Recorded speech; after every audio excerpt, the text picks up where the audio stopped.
छठ व्रत की पौराणिक कथा कौन है, छठी मैया और क्यों होती है इनकी पूजा।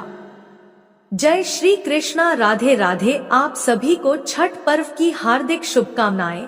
आज कार्तिक मास के शुक्ल पक्ष की षष्ठी तिथि है और आज ही छठ पर्व का सबसे मुख्य दिन माना जाता है। वैसे तो इस महापर्व की शुरुआत कार्तिक शुक्ल पक्ष की चतुर्थी तिथि से हो जाती है, लेकिन आज का दिन सबसे महत्वपूर्ण होता है।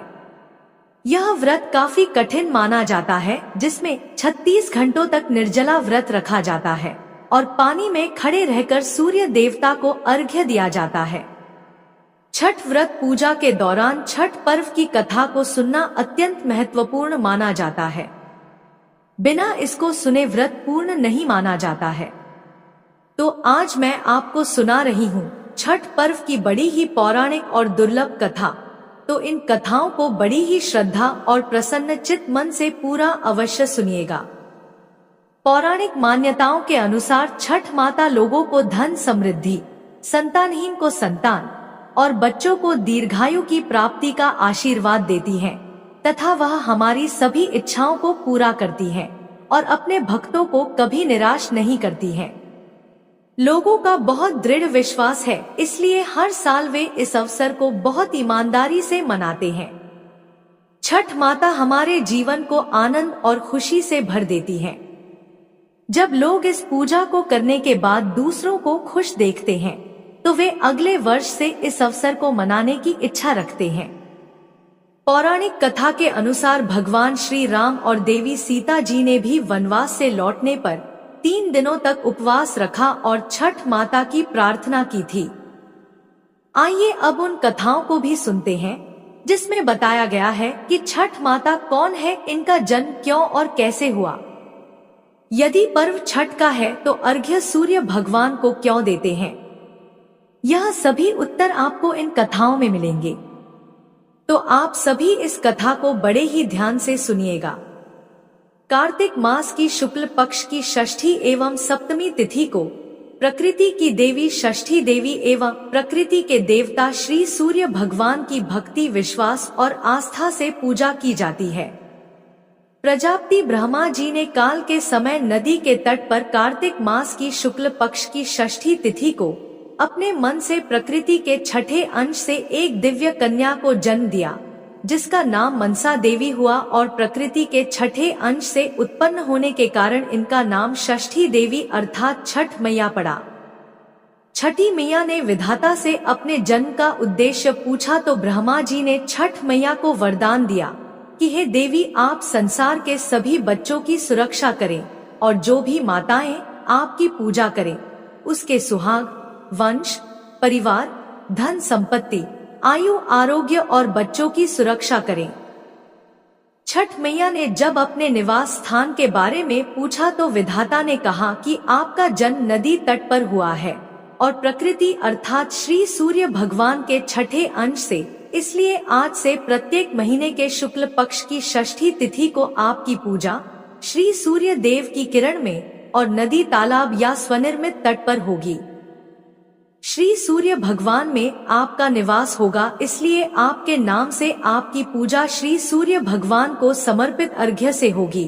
इसलिए छठ माता की पूजा नदी, तालाब या किसी तट पर ही होती है और श्री सूर्य भगवान की किरणों में निवास करने के कारण छठ माता का अर्घ्य श्री सूर्य भगवान को दिया जाता है और वहीं से छठ मैया पूजा स्वीकार कर छठ वृत्तियों को अखंड सुहाग, धन संपत्ति, आयु, आरोग्य और बच्चों को सुख पूर्वक दीर्घ जीवन का आशीर्वाद देती हैं।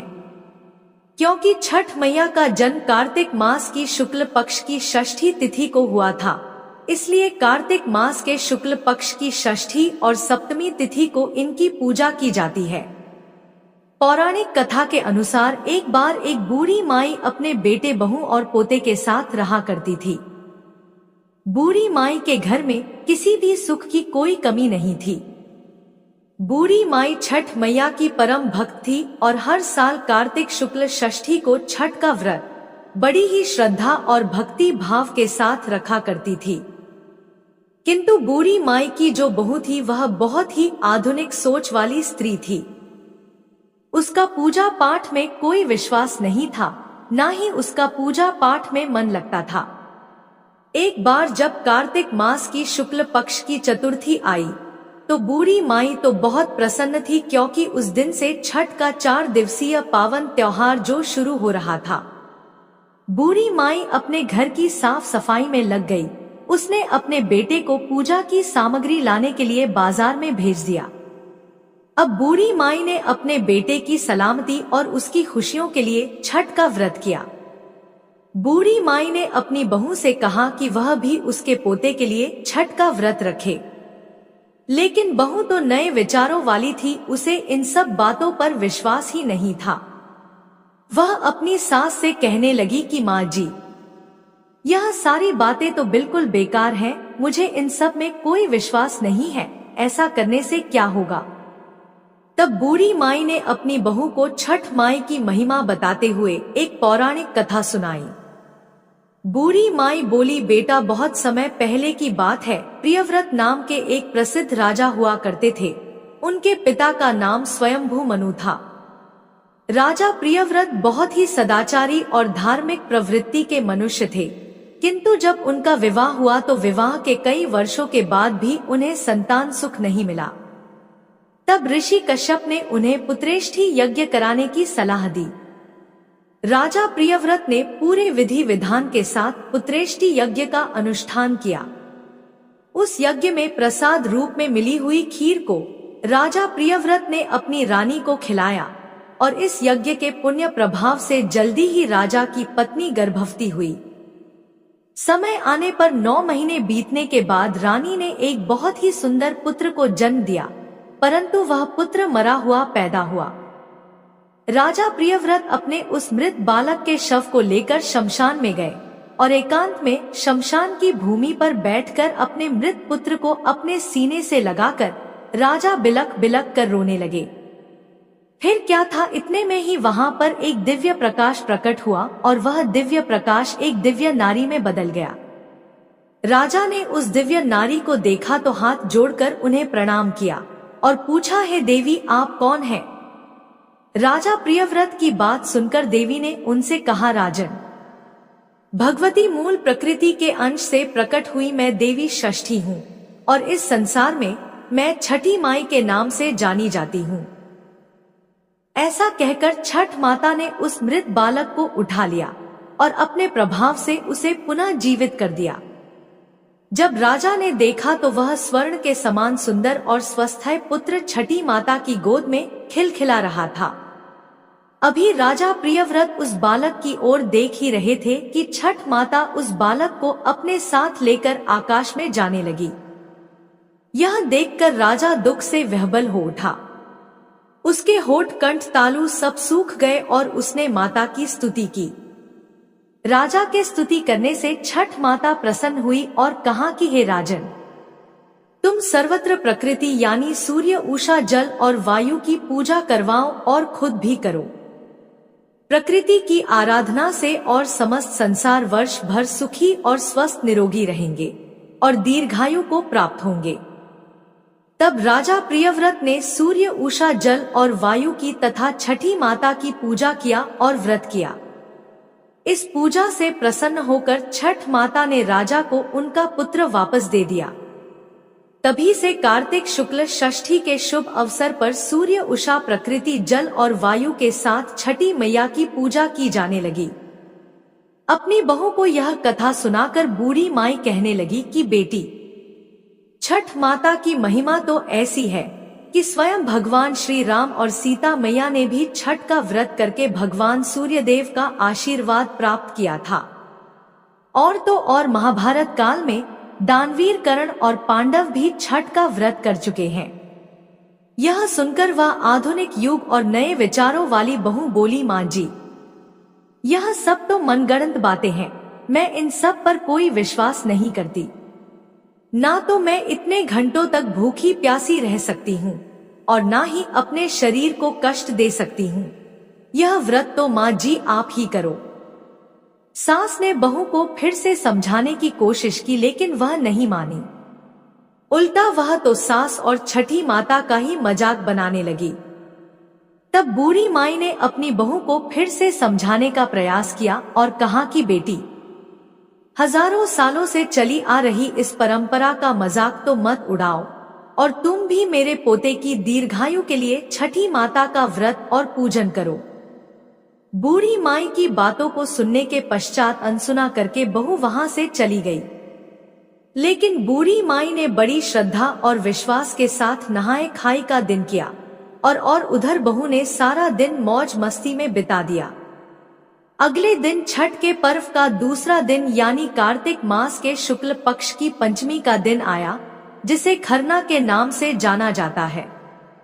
शाम को जब बूढ़ी माई ने अपनी बहू को खीर और पूड़ी का प्रसाद दिया, तब बहू ने फिर से कहा कि माँ, इतना कठिन निर्जला व्रत क्यों कर रही हो और इस बुढ़ापे में अपने शरीर को कष्ट क्यों दे रही हो? इससे आपको क्या फायदा होगा?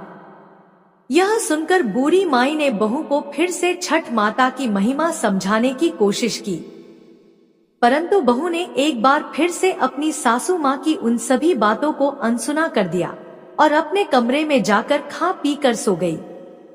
वैसे तो सासू माँ कई सालों से अपनी बहू को छठ माता की महिमा बताने की और इस व्रत को रखवाने की कोशिश कर रही थी और उनकी बहू हर साल ही इसी प्रकार उन्हें टाल दिया करती थी। किंतु ना जाने क्यों इस बार बूढ़ी माई का मन बहुत घबरा रहा था और वह मन ही मन बार बार छठी माई से प्रार्थना कर रही थी कि माँ, यह बच्ची तो नासमझ है, इसे क्षमा कीजिएगा। यह आपकी महिमा नहीं जानती, इसलिए आप इसको क्षमा कर दीजिएगा। अगले दिन कार्तिक मास की षष्ठी तिथि थी। सभी लोग छठ पूजा की तैयारियों में जुटे हुए थे, परंतु बहू अभी तक अपने कमरे में सो रही थी। उस दिन वह बहुत देर से उठी और उठकर बहू ने जब अपने पास सो रहे अपने बेटे को उठाना चाहा, तब बेटे ने कोई जवाब नहीं दिया। बेटा हिला डुला तक नहीं। यह देखकर बहू बहुत घबरा गई और वह भागी भागी अपने पति और सास को बताने के लिए गई। जब उन्हें यह बात पता चली तो सास और पति दौड़े दौड़े कमरे में आए। उन्होंने भी बच्चे को जगाने की कोशिश की, किंतु बच्चा हिला डूला भी नहीं और ना ही उसके शरीर में कोई हरकत दिखाई दी। यह देखकर सभी बहुत घबरा गए और वे उस बच्चे को लेकर वैद्य जी के पास गए, किंतु वैद्य जी ने उस बालक को देखकर उसे मृत घोषित कर दिया। वैद्य जी भी हैरान थे कि इतना अच्छा और स्वस्थ बालक अचानक से कैसे मृत्यु को प्राप्त हो सकता है। बालक को मृत देखकर सभी विलाप करने लगे। बूढ़ी माई का दिल तो पहले से ही घबरा रहा था। पोते की इस प्रकार मृत्यु हो जाने पर बूढ़ी माई के जुबान पर केवल ही शब्द थे कि हे छठी माई, क्षमा कर दीजिए, मेरे पोते के शरीर में सांस भर दीजिए। बूढ़ी माई ने कहा, हे छठी माई, आप तो पुत्र देने वाली हो, उनका पालन पोषण करने वाली हो, तुम समय से पहले मेरे पोते के प्राण भला कैसे ले सकती हो? हे छठी माई, अगर हमसे कोई भूल हुई हो तो हमें क्षमा कर दो। बूढ़ी माई लगातार छठी माता से इसी प्रकार क्षमा मांगती हुई प्रार्थना कर रही थी कि वह उसके पोते को वापस लौटा दे। तभी वहां पर एक औरत आई और कहने लगी कि छठी माई का तो आज व्रत है और छठी मैया तो कभी भी किसी भी बात पर अपने बच्चों पर, अपनी संतानों पर नाराज नहीं होती। जरूर आपसे कोई ऐसी गलती हुई होगी जिससे छठी माता बहुत नाराज हो गई है। आज तो छठ का पावन पर्व है, पूरी श्रद्धा से छठी माई को याद करो और विधि विधान से माता का व्रत रखने का संकल्प करो। तब उस औरत ने सासू माँ की बहू से कहा कि बहू, तुम्हारा पुत्र अवश्य ही जी उठेगा। शोक में डूबी हुई माँ के लिए यह शब्द उम्मीद की किरण लेकर आए। उस औरत ने बहू से कहा कि बहू, तुम भी संकल्प लेकर इस व्रत को अवश्य ही रखना। उस अनजान औरत की बातों में कुछ तो ऐसा जादू था कि इतने सालों से समझा रही उसकी सासू माँ की बातों का भी बहू पर असर नहीं हुआ। किंतु कुछ ही क्षणों में उस अनजान औरत ने बहू के मन को एकदम बदल दिया। बहू के मन में छठी माता के प्रति श्रद्धा और विश्वास भर गया और वह आंखें बंद करके छठी माता को याद करने लगी और छठी माता से प्रार्थना करके कहने लगी कि हे छठी माई, मेरे बच्चे को पुनर्जीवित कर दो। मैं अब से हर साल छठ का व्रत अवश्य ही रखूंगी। इस प्रकार आंखें बंद कर जब बहू छठ माता का व्रत रखने का संकल्प ले ही रही थी कि तभी उसने देखा कि उसकी गोद में बच्चा आंखें खोलकर मुस्कुरा रहा है। इतना बड़ा चमत्कार देखकर सभी परिवार बार वाले और वैद्य जी भी हैरान हो गए। बालक को जीवित देखकर जैसे ही बहू ने आंखें खोलकर उस अनजान औरत को धन्यवाद करने के लिए अपना सिर घुमाया तो देखा कि वह औरत तो वहां पर थी ही नहीं। सभी समझ गए कि हो ना हो वह अनजान औरत अवश्य ही छठी माता थी, जो स्वयं इस व्रत की महिमा समझाने और उसे ज्ञान देने के लिए आई थी। इसके बाद तो बहू ने बूढ़ी माई के साथ मिलकर पूरी श्रद्धा से छठ पूजा की तैयारी की। शाम को घाट पर जाकर सूर्यदेव को संध्या अर्घ्य और अगले दिन उषा अर्घ्य देकर व्रत का पारण किया। हे छठी मैया, जैसे आपने बूढ़ी माई के विश्वास की लाज रखी और उनकी बहू को सद्बुद्धि दी तथा उनके बच्चे की रक्षा की, ऐसे ही इस कथा को कहने सुनने और हुंकारा भरने वाले सभी परिवार जनों की रक्षा करना, सभी को सद्बुद्धि देना और सभी की संतानों की रक्षा करना। प्रेम से बोलिए छठी मैया की। अब आइए श्रवण करते हैं छठ मैया की दूसरी पौराणिक कथा। एक गांव में एक देवरानी और एक जेठानी रहा करती थी। दोनों का बंटवारा हो चुका था, दोनों अलग अलग रहा करती थी, अलग अलग चूल्हे पर खाना बनाती थी और अलग अलग रहती थी। कोई भी काम हो सब अलग अलग करती थी। दोनों देवरानी जेठानी को कोई संतान नहीं थी। देवरानी बड़े ही अच्छे स्वभाव वाली और सीधी साधी महिला थी तथा जेठानी थोड़ी सी क्रूर और गुस्से वाली थी, लेकिन फिर भी वे एक दूसरे से सदा प्रेम से बातचीत कर करके जीवन यापन कर रही थी। धीरे धीरे समय बीतता गया। इस प्रकार करते करते 11 वर्ष हो गए, फिर भी दोनों को संतान सुख नहीं प्राप्त हुआ। एक दिन की बात है, देवरानी जेठानी अपने घर के बाहर बैठी हुई थी तो आस पड़ोस की महिलाएं वहां बैठकर आपस में बात कर रही थी कि कार्तिक मास आ गया है, हमें नियम धर्म से भोजन करना चाहिए, नियम धर्म से भोजन बनाना चाहिए, तुलसी माता की सेवा करनी चाहिए और छठ व्रत वाले दिन बड़े ही नियम धर्म से साफ सफाई से उसका पालन करना है। उन सब की बातें सुनकर देवरानी जेठानी उन सब से पूछने लगी कि इस व्रत को करने से क्या फल मिलता है, इससे क्या होता है। तब पड़ोसन बोली, सूर्य खटी व्रत है, ये कार्तिक के शुक्ल पक्ष का प्रधान व्रत है। ये छठ व्रत करे जो पूर्ण हो उनके मनोरथ। कोढ़ी को मिले काया, लंगड़े को मिले रथ, बाझन को मिलता है बेटा, निर्धन को मिले धन, अंधे को आंख मिलती है। इस प्रकार कहते हुए पड़ोसन ने छठ के महापर्व की सभी विधि विधान उन दोनों को बतलाया। यह सुनकर देवरानी जेठानी बड़ी ही प्रसन्न होती है और कहने लगी, बहन हम भी छठ करेंगे और अपने लिए छठी मैया से पुत्र मांगेंगे और सच्चे मन से पूरे निष्ठा लगन से इस व्रत को करेंगे। दोनों देवरानी जेठानी अपने अपने घर आई। कुछ दिनों बाद कार्तिक मास शुक्ल पक्ष की चतुर्थी तिथि आई। उन दोनों ने चतुर्थी के दिन नियम धर्म से भोजन बनाया। लौकी की सब्जी, चने का दाल बनाया, चावल, ये सभी भोजन बनाया और भोजन बनाकर दोनों बड़े प्रेम से भोजन की। जो देवरानी थी वह अपने आस पड़ोस में भी उस प्रसाद को थोड़ा थोड़ा बांट देती है और थोड़ा सा कुत्ते के लिए निकाल देती है, थोड़ा गौ माता के लिए तो थोड़ा सा बछिया के लिए और एक पत्ते पर पंछी रानी को रख देती है। और जो जेठानी थी उसने प्रसाद बनाने के बाद किसी को भी नहीं दिया और चुपचाप खा ली। इस प्रकार से नहाए खाए का दिन तो पूर्ण हो गया। अगला दिन आया खरना का। इस दिन देवरानी जेठानी ने पूरे दिन उपवास रखा और संध्या के समय विधि पूर्वक साफ सफाई से भगवान के प्रसाद के लिए खीर बनाया। खीर बनाने के बाद देवरानी ने तो उस खीर प्रसाद को भगवान को भोग लगाकर छठी मैया को चढ़ाकर अपने खाने के लिए उसने जैसे ही थाली में खीर परोसा, उसे याद आया कि उसने तो घी का दिया जलाया ही नहीं। अब घी का दिया लेने के लिए वह अलग कमरे में गई। फिर क्या था, इधर जेठानी ने भी पूरे श्रद्धा भाव से खीर बनाया। खीर बनाने के बाद वह भगवान को भोग लगाकर बिना किसी को बुलाए, बिना खीर प्रसाद वितरण किए खुद खीर खाने के लिए बैठ गई। फिर उसे भी याद आया कि उसने भी दिया नहीं जलाया है। वह भी दिया लेने के लिए अन्य कमरे में गई।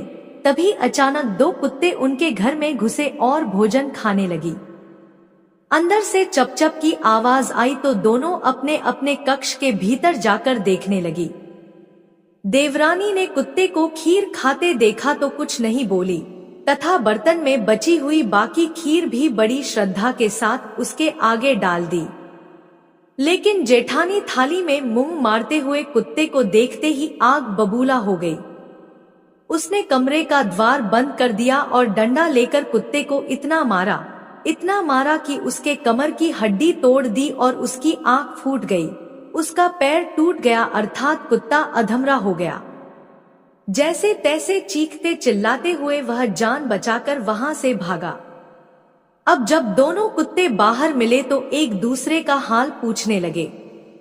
जो कुत्ता देवरानी के यहाँ गया था वह बोला, मैं जिसके कमरे में गया था वह स्त्री तो बड़ी ही भली थी। मुझे खीर खाते देखकर भी उसने मुझे कुछ नहीं कहा, बल्कि बर्तन में खीर खत्म हो जाने के बाद उसने उसमें और खीर डाल दी ताकि मैं भर पेट खा सकूं।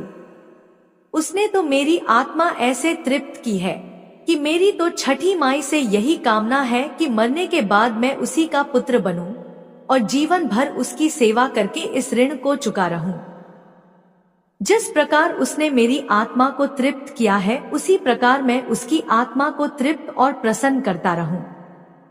अब तुम बताओ कि तुम्हारे साथ क्या हुआ। तुम्हें देखकर लगता है कि तुम्हारी तो बहुत पिटाई हुई है। दूसरा कुत्ता बड़ी ही दुखी स्वर में कराहता हुआ बोला, है मित्र, तुम्हारा अनुमान बिल्कुल ठीक है भाई, आज से पहले मेरी ऐसी दुर्गति कभी नहीं हुई थी।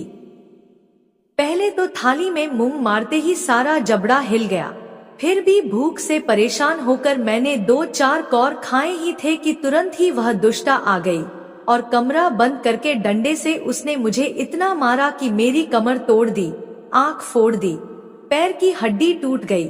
मैं तो छठी माई से यही निवेदन करता हूँ कि अगले जन्म में मैं उसका पुत्र बनकर उससे बदला चुकाऊं। जैसे उसने मार मार कर मेरी कमर तोड़ी है वैसी ही भीतरी मार से मैं उसका हृदय और कमर तोड़ डालूं। देवरानी ने अपने बनाए हुए संपूर्ण खीर को उस कुत्ते को खिला दिया था, इसलिए उसने दोबारा से बर्तन धोए, साफ सफाई की और पुनः आग जलाकर खीर पकाई। खीर पकाने के बाद उसने फिर से भगवान को और छठी मैया को भोग लगाई। उसके बाद आस पड़ोस में फिर से उसने खीर वितरण किया। उसके बाद आचमन करके खीर को बड़े ही प्रेम श्रद्धा पूर्वक ग्रहण किया। इधर जो जेठानी थी वह गुस्से में आग बबूला हो गई थी। उसने दोबारा ना तो खीर बनाई ना ही घर की साफ सफाई की। उसके सिर पर तो क्रोध सवार था और उसी बची खुची खीर को ही ग्रहण कर लिया। इस तरह से दोनों देवरानी जेठानी ने अपने छठ व्रत को पूर्ण किया। कहते हैं कि बेजुबान की बद्दुआ बड़ी ही बुरी होती है। इसे दैव योग ही कहा जाएगा कि दूसरा कुत्ता जो मार खाया हुआ था वह कुछ ही दिनों बाद जेठानी के द्वार पर ही मर गया। अब अपने प्रिय मित्र को मरा हुआ देखकर जो पहला कुत्ता था वह भी दुखी रहने लगा। अन्न जल सब त्याग देता है और इस तरह से 4-5 दिन के बाद वह भी अपने प्राण त्याग देता है। इस प्रकार से कुछ दिन व्यतीत होते हैं और देवरानी जेठानी दोनों एक साथ गर्भवती हो जाती हैं। लोग कहने लगते हैं, देखो छठी मैया की कितनी बड़ी कृपा है कि दोनों ने ही एक साथ गर्भ धारण किया है। दोनों ने एक साथ छठ मैया का व्रत किया था, इसलिए छठ माई ने उन्हें आशीर्वाद दिया है। ऐसे करते करते 9 महीना पूरा हो गया और 9वें महीने के पूर्ण होने के बाद 10वें महीने में दोनों देवरानी और जेठानी को एक एक पुत्र रत्न की प्राप्ति हुई। जो मार खाया हुआ दूसरा कुत्ता था वह जेठानी के घर में पुत्र के रूप में आया। पुत्र पाकर जेठानी बहुत ही खुश हुई। पुत्र को लेकर उसने अपने मन में बड़े बड़े सपने बांध लिए थे, लेकिन अगले साल जब छठ का पर्व आया तो उस दिन जेठानी का लड़का मर गया। जेठानी की तो जैसे दुनिया ही उजड़ गई, वह दहाड़े मारकर रोने लगी, लेकिन किया क्या जा सकता है। जैसे तैसे उसने अपने सीने पर सब्र का पत्थर रख लिया। फिर तो हर वर्ष उसे लड़का होता और छठ के दिन ही मर जाता। जब 3-4 बार ऐसा हुआ तो जेठानी को इस पर कुछ संदेह हुआ कि आखिर मेरा लड़का छठ वाले दिन ही क्यों मरता है। फिर एक रात सपने में उसे वही कुत्ता दिखाई दिया। उसने कहा, मैं ही बार बार तेरा पुत्र होकर मृत्यु को प्राप्त हो रहा हूँ। तूने मेरे साथ जो व्यवहार किया था मैं उसी का बदला चुका रहा हूँ। छठी मैया ने मेरी पुकार सुनी और मेरे कहने से ही छठी मैया तुझे पुत्र के रूप में मुझे देती है और फिर मुझे वापस ले लेती है। यह सुनकर जेठानी बड़ी ही दुखी हुई और उसने छठी मैया से क्षमा याचना की। और इसके बाद जब छठ का व्रत आया तो देवरानी जेठानी ने फिर से छठ का व्रत किया। देवरानी का बेटा अब 5 वर्ष का हो चुका था। इस बार जेठानी ने पूर्ण विधि विधान से छठ का व्रत किया तो उसे भगवान सूर्य नारायण और छठी मैया की कृपा से फिर से एक पुत्र की प्राप्ति हुई। पुत्र को पाकर जेठानी बड़ी ही खुश हुई। उसका पालन पोषण बड़े ही लगन से करने लगी। जब वह पुत्र बड़ा हुआ तो वह बड़ा ही उदंड और माँ को दुख देने वाला हुआ। वह अपनी माँ से कभी भी सीधे मुंह बात नहीं करता था, उन्हें दुख देता, चोरी चकारी करता। आए दिन राजा के सिपाही उसे चोरी करने के जुर्म में पकड़कर कैद खाने में डाल देते थे। जेठानी की बड़ी ही जग हंसाई होती। इस तरह से जेठानी का बेटा अपनी माँ को सदैव दुख दिया करता था। वह जीवित तो हो गया लेकिन दुख देना नहीं छोड़ा। जेठानी बार बार छठी मैया से प्रार्थना करती रही, लेकिन जो उसने पाप किया था एक ही बार में कहां धुलने वाला था। ऐसे ही एक दिन देवरानी के बेटे को अपनी बड़ी माँ का दुख देखा नहीं गया। उसने अपने छोटे भाई को बहुत समझाया और अपने पूर्व जन्म का सारा वृतांत सुनाया, क्योंकि उसे अपने पूर्व जन्म की सभी बातें याद थी और किस प्रकार बड़ी माँ प्रायश्चित कर रही हैं। अब उन्हें तुम्हें क्षमा कर देना चाहिए। छठी मैया ने तुम्हें उनके गोद में दिया है, अब तुम उनकी सेवा करो। उन्हें दुख मत दो, वे बड़े ही निष्ठा से छठ का व्रत रखती हैं। यदि तुम उन्हें इसी प्रकार दुख देते रहोगे तो छठ मैया को कौन मानेगा। छठ मैया की महिमा बड़ी ही निराली है, उनके ही प्रताप से तुम फिर से जीवित हुए हो। इस प्रकार अपने बड़े भाई के द्वारा समझाए जाने पर वह छोटा भाई समझ गया और उसे भी अपने पूर्व जन्म का स्मरण हो आया। उसने अपनी माता अर्थात जेठानी को क्षमा कर दिया। इस तरह से वह अपनी माता की सेवा बड़ी ही लगन से करने लगा। छठी मैया की कृपा से पूरा परिवार खुशहाल हो गया। घर में अन्न धन की बरकत होने लगी। देवरानी जेठानी पुत्रवती अखंड सौभाग्यवती हुई। उनके घर परिवार में सुख समृद्धि खुशहाली पुनः वापस आ गई। हे छठ मैया, आपकी कृपा बड़ी ही अनंत है, बड़ी ही अनोखी है। हे माता, छठ व्रत करने वाले सभी महिलाओं पर अपनी कृपा दृष्टि बनाए रखना। तो प्रेम से बोलिए छठी मैया की जय। इस प्रकार कहानी पूरी होती है। कहानी पसंद आए तो चैनल को सब्सक्राइब करें और वीडियो को लाइक एंड शेयर करें। जय श्री कृष्णा। राधे राधे।